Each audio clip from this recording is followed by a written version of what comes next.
Welcome to Toffee TV. This is the final word. We're joined by Jill, one of our patrons. Fanatical patron. Send us videos in every week. So we said we've got to get you in the studio to have a chat. Pause. Yeah. Well, you can pause, but look, some bring biscuits. Jill's bought Rice Krispie cakes. Incredible, carry on. That's about as far as my culinary skills go, I'm afraid, boys. Listen, it's amazing. Most people just go the Lidl or the Aldi. Well, Joe does, yeah. Joe does, Joe Doesn't ever bring biscuits. No, he does. He does, but From he the sits shelf. there over there going, Yeah. and then leaves all the packet behind, so you know. Joe, He won't be watching. He's in McDonald's. Yeah, exactly. About. Good luck, Joe. Yeah, he is. Well in, Joe. So, 3 points. Yes. Best. Is this would you say that was the best victory this season? Under Silva. 90 minutes? I think in terms of the performance, it's up there with the Burnley game, I'd say, isn't it? I mean, I think Burnley are obviously worse side, so I think that was probably a little bit of a false score ultimately. But I'd say so. I think it was the first time it seemed like the attack was clicking. You know, we were much more mobile, quick to get up the pitch, attacking in numbers, and the defence was solid as well, albeit that they didn't have very much to deal with. Down to us. Well, I think as in 90 minutes, we've had obviously the Chelsea result was a good result and played well against Liverpool and think, but performance-wise for 90 minutes and a result, it was the best to date, I would say. Definitely. Team, like Jill said, the team just looked like they carried on from the second half against Chelsea. They looked as though they knew. They look now like they all know what they're doing now. And I mean, it took a while, but they've got that little bit of swagger about them again now, which is good. So they just need to continue. Yeah, that's a big thing, isn't it? The team, one change, and obviously only Zuma coming in for me. And it's not too much to worry about. And the team at the moment, it's weird, isn't it? Because when we started the season, I think we all had an idea of what the team was going to be, and it's obviously through the season completely changed, and which is good. That's a good thing. But now I think, at least, whether you think certain players should be in the team, they're the best we've got for that position at the moment. So I think for the 11, I think now the 11 are starting to know each other and starting to get the best out of each other, and that really helps, doesn't it? I think the balance now Yeah. is really good. I think we've got the left-hand side.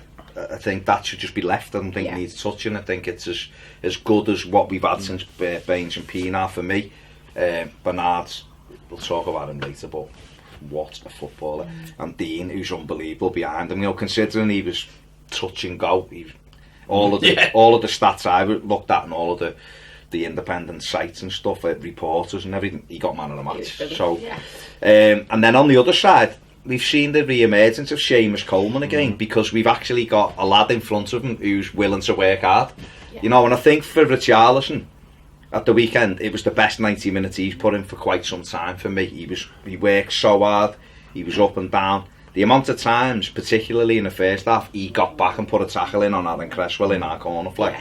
Give Seamus that confidence that he could bomb on. And I think what's happened is Coleman has been criticised, and rightly so, this season. And I think when he was dropped by Silva, it gave him that little kick up the backside, and then they had the break, and he's come back looking refreshed now, and now he's got Richarlison in front of him. That side looks good. And I just think partnership, you see with Keane and Zuma and the goalkeeper now, that they all kind of know what to do. So I think then partnerships have formed, and like you say, it is good that the team that we thought at the start of the season was maybe the best side has evolved, because it means the players are learning, and it means the manager's learning who he can trust and I suppose who he can't trust ultimately. And there's competition for places. Yeah, which is great. I mean, I think picking up your point about the right hand side, I think, you know, Coleman certainly wasn't at his best earlier on in the season, but I think a lot of that was down to Walcott and how he plays. I don't think it was allowing Coleman to play his natural game. So I think it's great that, you know, you've got Richarlison now, who not only is prepared to run his socks off and gives Coleman that little bit of cover and confidence, but also, you know, will drift in, will allow Coleman to go on the overlap and all of that kind of stuff. And I think that makes a huge difference. And that was one of Coleman's most effective games that I've seen for a long time. He was brilliant. He really was. I mentioned in my aftermatch, I thought it's the best partnership since Ross Barkley was ahead of him. Which was just before he got injured, wasn't it? Really. So I mean, there wasn't much to rival at really. But because Ross would. And Ross played well there, and Ross would come inside and allow Seamus to get up and then give him the ball, give him the out ball and stuff like that. And you've seen that on Saturday. Richarlison's so willing to just drop off and play the ball over the top like we've seen for the second goal. Or with Theo, and it's not a criticism of Theo Walcott, he's a runner, he gets the ball and runs, and it must be very hard for if you're playing alongside him to get past them or offer something, even if it's just a run to take someone out of the game. Yeah. So I think that really helps, and you said the manager's starting to learn as well. I think that's the most important thing. Any ideas he had, and I think we've seen the whole of January and the whole of December that the manager clearly he just wasn't happy with certain things. And we were seeing Bernard come on in the team, we were seeing Theo Walcott coming in the team and out the team, and Lookman coming out. And then, you know what? I think the manager's actually come to a point where he's gone, this is my team, and I don't have to, and I need to stop worrying about pleasing certain people. Maybe egos, maybe it's not like it's not like a power thing. I'm saying, I don't mean it's like I'm putting my foot down. It's just that he's gone, you know what? Now I do have the right now to say, well, actually, Adam Lookman, what have you actually done? So I'm not playing you. Theo Walcott, what do you actually offer? Don't need to worry about you. But that's not being obviously helped by the likes of Bernard getting fitter and stronger, which is a big important thing. I think he said something on Saturday as well. He was asked a question about how it's turned around and stuff. What have you learnt? And he mentioned about Christmas in January, and he said, I've learned things that we won't do again next season, which we did at that time. Play 13 players. And it might be that. But again, though, that's trust, isn't it? That's trust. If you're looking at players and going, well, I trust that Walcott will run up and down for me, where I don't really trust that Lookman will do it, or whatever. And people have fitted in. You like you just mentioned, Bernard hadn't played for 6 months when he made his first start for us against Leicester. Andre Gomez, no pre-season. I know we bang on about it, but it's massive, that fitness and that core fitness. And I think the team has gone through now knowing exactly what he wanted. He was fuming after Newcastle, and he's absolutely right. I mean, I said someone was going on, after Watford, I wanted them out and all that. And you're like, well, realistically, Wolves was the dark day at home because they beat us comfortably, didn't he? But then City, a few days later, was a decent fighting display. Okay, we lost the game, but at least we showed a little bit of heart. Yeah. We lost at Watford. I mean, we played very well at Watford, but we lost at Watford through a corner that wasn't a corner, and that was it. And then we had the break, and since the break, we've come back with 4 clean sheets, 5. And actually, I looked straight away after the match. I looked at the Watford team, and I looked at it, and when you look at it and go, Jesus, and you'd think, what was the team like on that day? It was so different to what it was on Saturday. Obviously, like Tom Davies was playing, John Joe Kenny, I think Shane Tosin started up front. It was massively different. Gylfi started on the left, didn't he? Yeah. It was massively different to the team on Saturday. And we seen after that break that, even though we were all saying how well Tom had done and stuff, and Tom wasn't in the team, and Snyder was back into the fold, and it was almost like that break, he gave him his chance to go, well, actually, who wants to be here, or who wants to play? And that's what we seen when what we have seen. And as you just said there, apart from 25 minutes at Newcastle where we conspired to throw it all away, it's been a very good month and a very good turnabout. So it feels to me like a lot of it is just we're doing the basics right, which for so many times this season we weren't doing that. We weren't taking care of the ball. We weren't choosing the simple pass. We weren't, drilling the ball away from defence. It was just daft stuff. So it's nice to see that it feels like we've gone back to basics almost in terms of taking care of the ball and picking the right passes and things, and not trying to do anything stupid in our own area and all that kind of stuff. And it's nice. And then I think, when you've got the confidence that you're not going to do something stupid, you can start to play a little bit more freely, and I think we saw evidence of that with how we were getting forward on Saturday. Again, that's trust, isn't it? It's like almost as if they have pressed the reset button, I think, and gone, Like, what do we... You're right, he brought Schneiderlin back in, and it was, listen, let's get some points on the board. Let's close it down. I think the Liverpool game gave them a lot of confidence because they were able to contain one of the, the most dangerous attack in the Premier League. Newcastle, we just shot ourselves in the foot for whatever reason. But we've responded brilliantly since then. We've had 2 clean sheets, 2 victories. It's the first time for a while we've won 2 games on the run. 2 because October was the last time we had. Exactly. Yeah. So now we go into Sunday against Arsenal. We can beat anyone at Goodison, and they're beatable. So, but we've got to replicate what we did at the weekend. It almost feels like we had all the right pieces. They just weren't all in the right places, and Saturday felt a little bit more on that. But I mean, we got off to a brilliant start, didn't we? Very quick start from the start. To be honest, I looked at their team, and as soon as I seen that Felipe Anderson wasn't in the side, I was like, okay, well, we might be all right here, because he's the real danger man for them. He's the real. Yeah, exactly. And apart from that, I wasn't really worried about anyone else. I knew Arnautovic was going to be sulky Arnautovic. I had a feeling he was going to be sulky Arnautovic, and Perez up front. Thank you, Arsenal. Thank you, Arsenal, for signing him, because he's another Sanzo. Yeah. Definitely another. He's worse than Sanzo, to be honest. He's another Sandro. But we went at them from the start. When we were straight at them, straight on the play, and the most maddest thing is you get a corner and we score off a corner. I mean, what? Yeah. What? What's all that about? I did a double take, to be fair. What's one of them? Is that allowed? Apparently it's allowed. I did hear Martinez bat his tea out though and demanded it to be disallowed. Parasite football. It doesn't count. Doesn't count. No, apparently he was looking at his through his telly like Warnock was looking at those referees. Stood there going.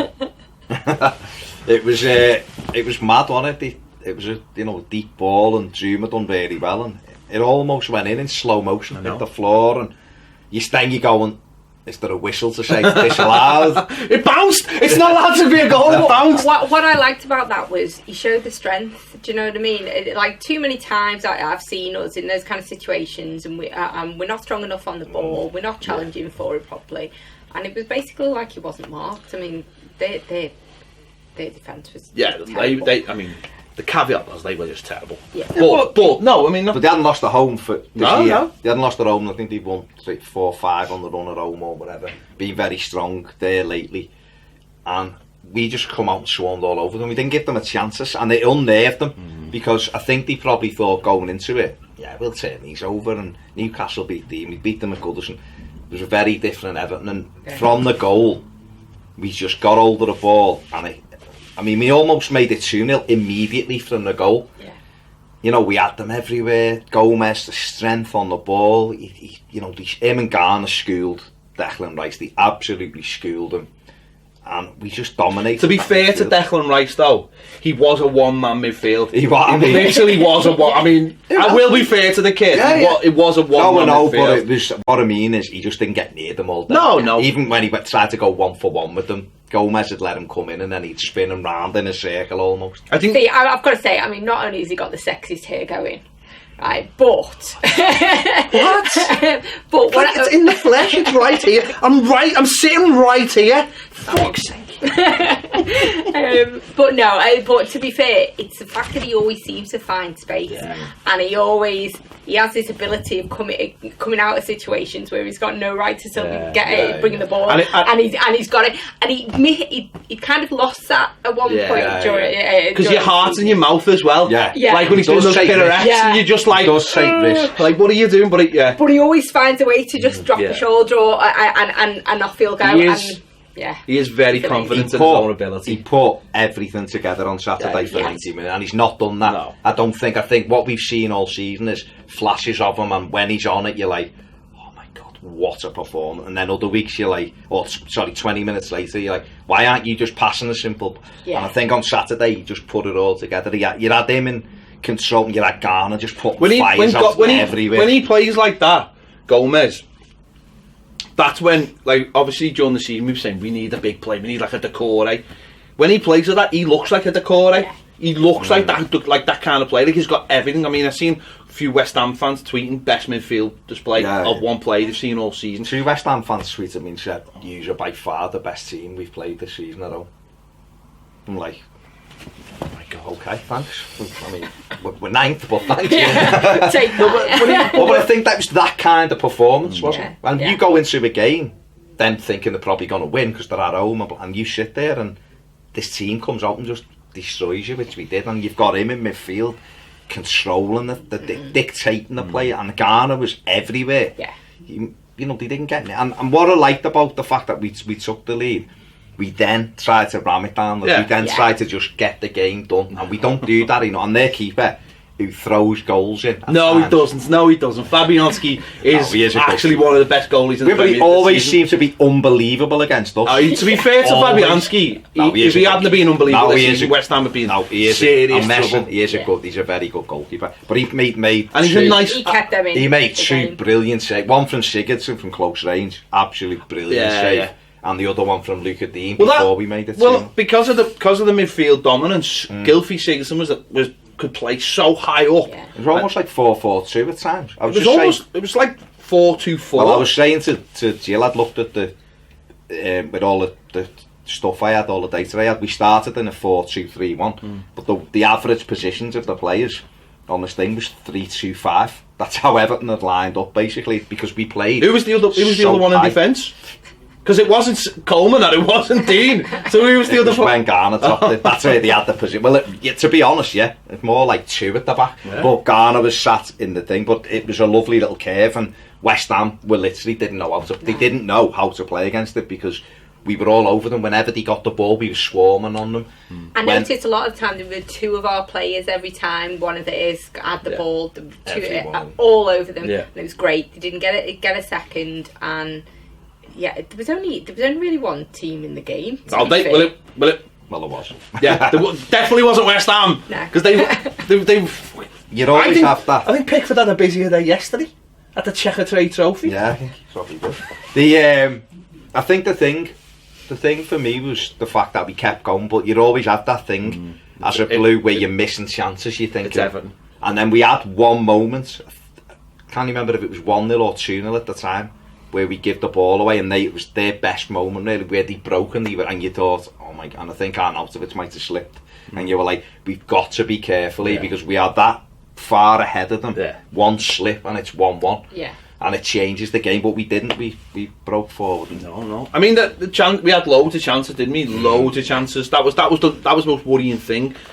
Dom had one where it's the keeper. To be fair, it was a poor shot. So they're just gone across. His little flick back to get it back, it was brilliant. And then Gylfi should have scored. Dean had the curl, and one was Fabianski pushed away. We had one that went across. About 3 times we had them, and if someone's at the back post, we'd have had a tap in, and you're like. But the second goal itself was brilliant, really. Seamus Coleman, lovely ball from Richarlison to his path.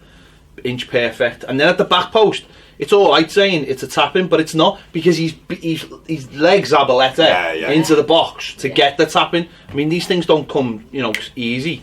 You've got to do the hard work, and he did, and he got his just rewards. And one shot on target, one goal. He was brilliant on Saturday, and to be fair, he's been due his Premier League goal, hasn't he? Do you know what I mean? Yeah. But no, I was made up for him. But what I liked about the goal is because in the last few weeks he missed one against Liverpool where he was like a little bit too late for it. He missed one against Chelsea that he was a little bit too late for, and this one he made sure it was like he'd done extra training. Like he'd got on his little bike. He's wearing them big boots. Yeah, because he strikes me as someone who's still got like a Hovis round. Do you know what I mean? His bike up the cobbles, he's that size, isn't he? He's been doing extra training, and the kids won't even know what a hole is round is. I don't even know. He's been an avid. He just seems like this week you could tell he's been like that, running in training really extra hard to make sure he gets there. Yeah, he had a little extra size boot on. He's gone to big kids' boots now, and just enough to get the foot on. The adult place. That's the heartbreak for all parents, isn't it? No, but he was terrorising them, wasn't he? It's his work rate as well, though. It's the fact that he's great going that way, but the amount of work he puts in, helping Luca Dean out, he pulls things out the sky. One where he just faced Zabaleta up and just dinked it past him and left him for dead, and you're like, so many times he carried the attack forward. He's Pienaar would do it not at pace the way he does it, but he buys you that time to get up the pitch. Yeah. He does it brilliantly, and I was delighted for him, and hopefully that's a little bit of a weight off his back now, and he can get more goals, because that's all he's missing really. If he can get 2 or 3 more before the end of the season, then it caps off a good first season for him. But it was a brilliant goal. We worked hard to get the ball back.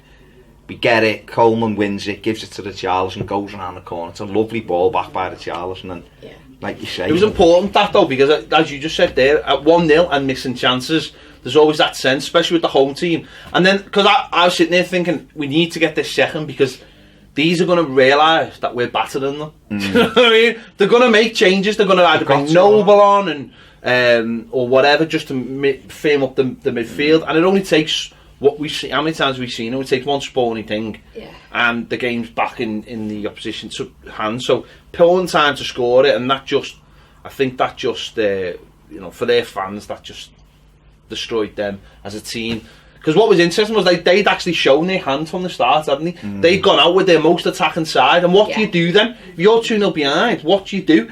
All you can do then is either change it round like for like, or say, well, actually, we're going to be more defensive, but that's going to try and make us more attacking, like Moyes used to do. And it used to somehow work, but they showed their hand, so we were in a very, very strong position as soon as we got that second goal.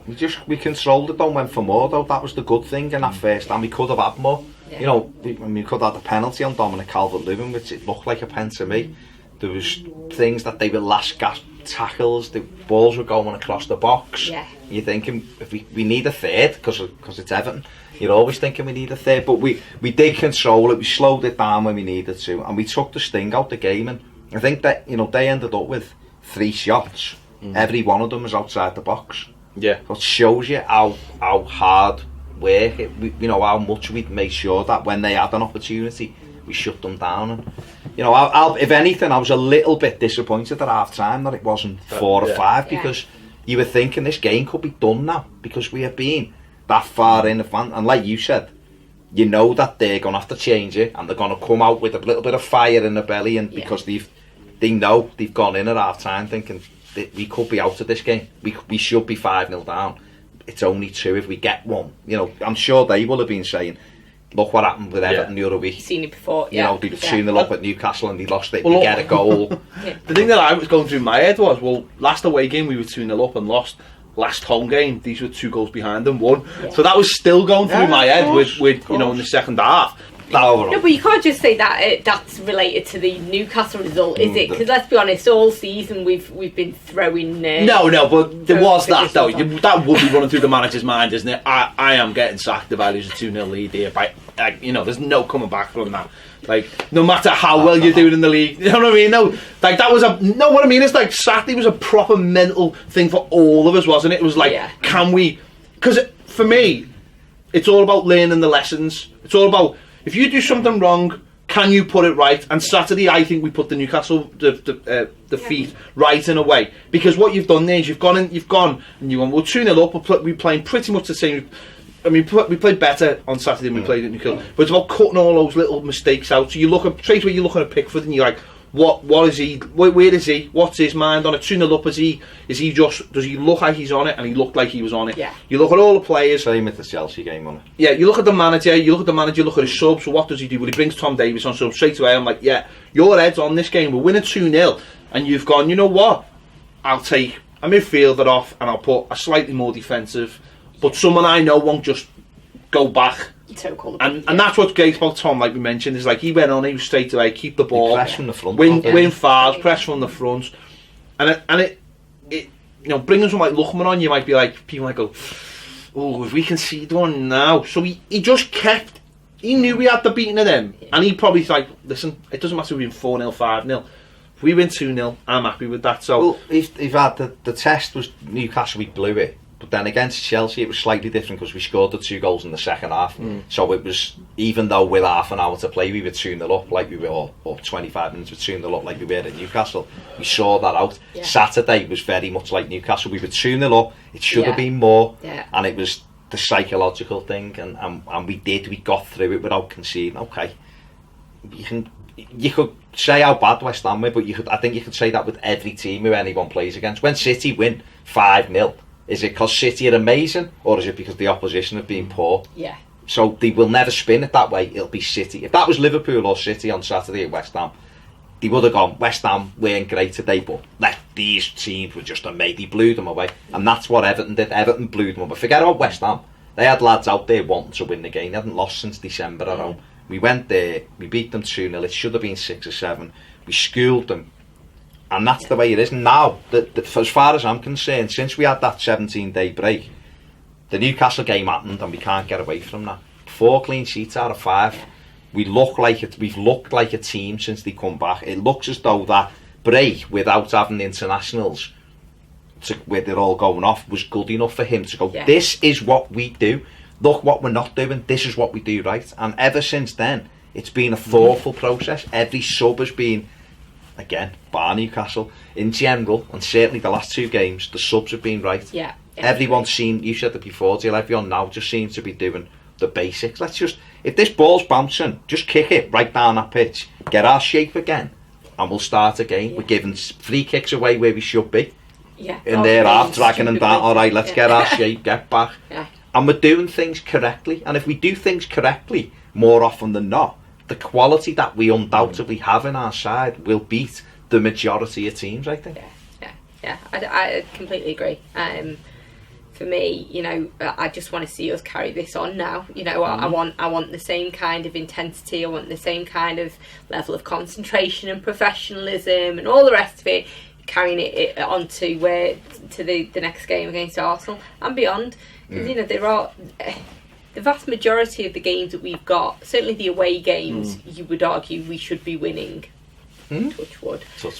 But we should be winning because they're against teams who are nowhere near as good as us on paper. We've got at least 3 more victories in us this season. Yeah. Easily 3 more victories out of the 6. And then for me, even, you know, Arsenal aren't great shakes.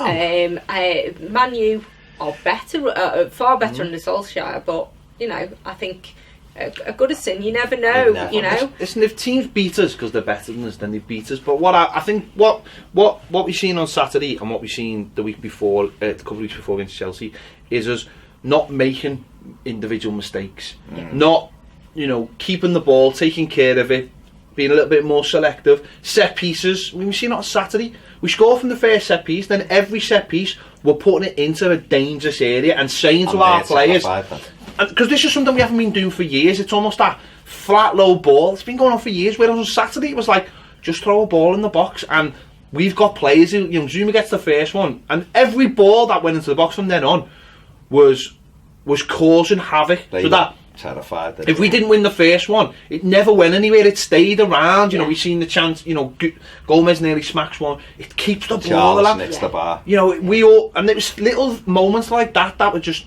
that. You know, we've caught, as I say, in the last 2 games, saying, I mean, apart from maybe the first 20 minutes against Chelsea, but we've caught all those little mistakes out. We're playing the way he wants us to play. That's clear. We're okay, at times you look at us and it's like, you go, ooh, you know, if that had gone the other way, but it didn't on Saturday. That's football. Yeah, exactly. It didn't. Every game. It didn't. And he always said you play to win, and that means you're on that fine line. But that's what all the top teams do. They play on that fine line because you can't. And this is why, like, look someone like Spurs. They've drawn one game all season. Should be 4-2.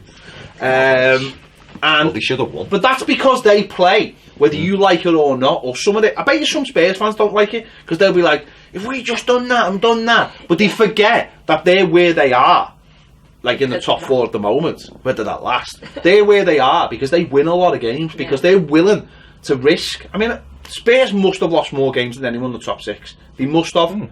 Without actually looking. 9, haven't they? So they must have, but it's because they're willing to go and try and win those games. Like you said, they should have beat Liverpool, but they've ended up getting beat by Liverpool. But that's because they do, and that's I think that's what Silva's looking. What I was looking at yesterday was on your hand. On my hand. Yeah. I've got it all written there. Now, what I was looking at yesterday was things like goals. Like we've only conceded 1 more than Man United. Right? Yeah, we've got them, and outside the top 6, we've scored the most. And we've also scored the most outside the top 6. So if you're looking at that, you know, I think it's 3. We've conceded 3 more than Arsenal, 1 more than United. okay, both of those teams have scored a lot more goals than us, but they're positive, surely, in a season where you're looking. I think someone put a comparison thing up this morning on Twitter. Was it a meerkat? No, okay. But it could have been. But I forgot who it was, so I apologise if you're watching. Could have been a meerkat. It was games played points-wise were the same as what we were last season. Yeah. But goals scored, games won, shots. You put the thing up. We are miles ahead on everything. I know the points will ultimately be what is important, but things like shots, attempts at goal we're fifth, where last year we were 20th, and things like everything. All it does is it underlines the improvements that we've made. The progress. But I haven't heard that man's voice for ages either. Fathead? I haven't heard him. No, he's gone a bit quiet, I hasn't haven't he? heard him for ages. I don't know whether it was because he got dicked on The Apprentice. I don't know. Maybe, but I just haven't heard his voice for ages. So that's and it's as Simon and Garfunkel said, it's the sound of silence. No, but I think you're right. I think what it shows, it demonstrates, the progress that's been made so far. And okay, I'm sure we all would have liked to have been, in the top 6 somewhere challenging. But the fact hell's that noise? Sorry, that's my phone. Bloody hell, Jill! So professionalism. sorry. You didn't even have to get up. You could have just left it. Left it. Sorry. Oh my God! It's good job we're not live, isn't it? Sorry. Sam Allardyce phoning Jill. Who knows? Oh no, sorry. Put up your ice cream van outside. Yes, right. Give me a well, they sell. No, but I think the point for me is it's about the fact that you can see the level of progression. You can see the fact that we're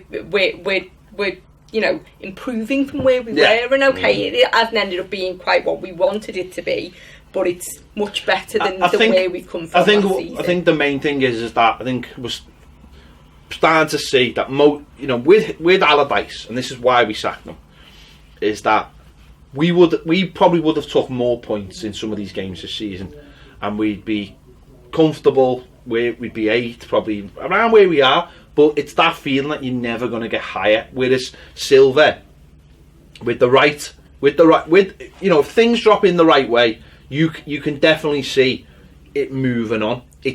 Obviously things have got to go the right way. That's the only thing. If they've got to go the right way. Better who would you have backed to get better players? Allardyce or Silva?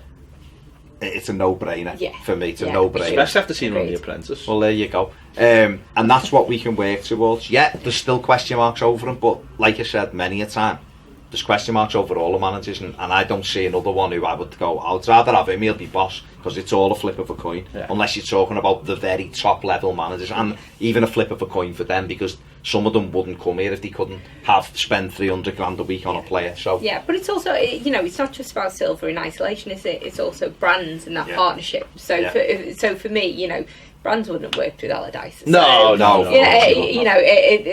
For me, it's about them two being able to work with each other and identifying the right kind of targets, bringing them in and to strengthen the squad, and ultimately then the coaching and the training paying off and us continuing to progress, hopefully. Confidence wins, and ultimately brands will decide, won't he, whether Silva's the man, but he fully backs him, he's happy with him. So we just keep this going. Now, if we can keep the momentum going, if we can replicate what we've seen over the last few weeks, then you're right, we've got at least 3 wins in us. Before Saturday, I looked at the taking the Spurs game out of it, although I wouldn't now after watching with that goalie they've got in. But looking at the away games, I looked and thought West Ham was the hardest out the 3. I know Palace, if they turn up, they've got great attacking players, but to me, West Ham looked the trickiest out the 3. It never turns out that way, but we've won that one, so why can't we get at least 3 more wins? And if we get 3 more wins, it's 52 points. I think we'd have all, you were panicking about us getting to 40 at one stage, so 52 points from this season, it'd be more than last season. It could be enough for 7th, you never know, and we'll see what happens. Yeah. So there you go. Win games of football, keep us Dead happy. easy. There you go. Did he smile though? Yeah. Okay. Celebrated both goals. And I'm in he for went life. down to the Evertonians, Tattooed. clapped them, Yeah. give it all that. Needs to get a song from them. He needs a song now. Needs a song now, doesn't he? I know what it is. You're like, if we give him a song, he might break our heart. Give him a song. Go on. Don't know what it is, but give him a song. Some clever people. Yeah, people who are clever and Just like make a great there you songs. go. Big thanks to Jill. Thanks for having No me. thanks to the person who Yeah, messaged sorry. there. Oh, he's phoning her. Very There popular. you go. In demand probably for BBC or something. Come on then. There you go. Let us know your thoughts in the comments. We'll see you later.